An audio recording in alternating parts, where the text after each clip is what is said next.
Paul Martin Jr., or officially Paul Edgar Philippe Martin, was born in August 1938.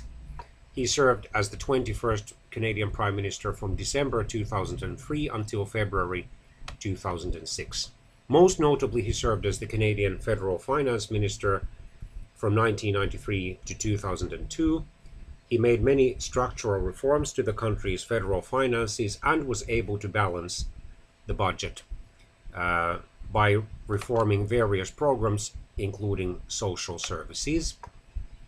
He was not only a member and actual leader of the Liberal Party, but also notable social liberal, and he favored the so-called marriage equality, in other words, legalizing the same-sex marriages, which came about in his brief prime ministership.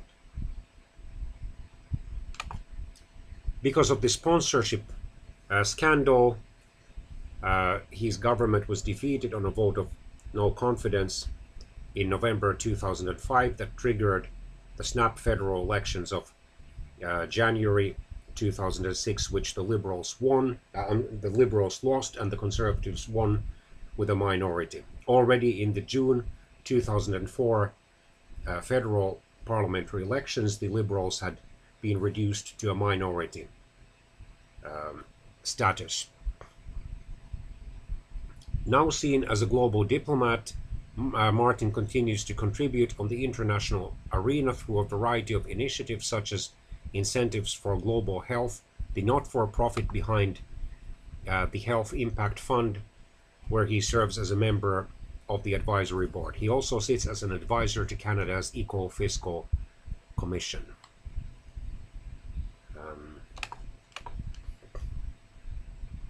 He was born at Hôtel Dieu of St. Joseph Hospital in Windsor, Ontario.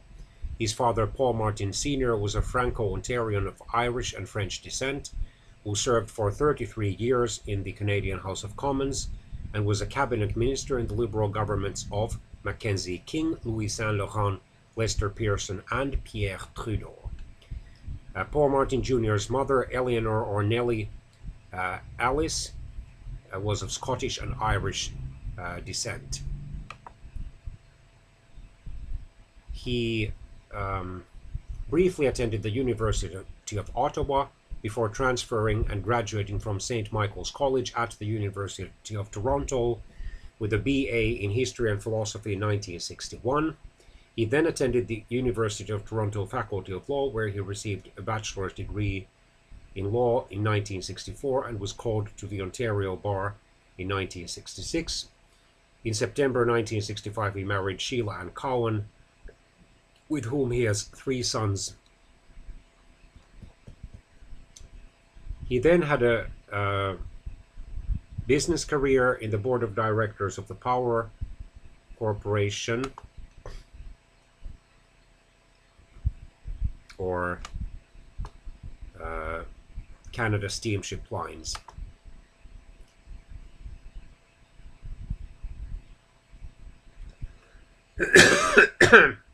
In November 1993, the newly re-elected Paul Martin was appointed to the cabinet and named Minister of Finance. He had, in 1990, opposed Jean Chrétien, but had lost to him and then had decided to support him as the Canadian Liberal Party's federal leader.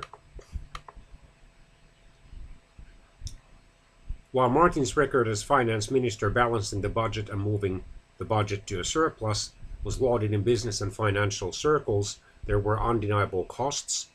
Some of these took the form of reduced government services affecting the operations and achievement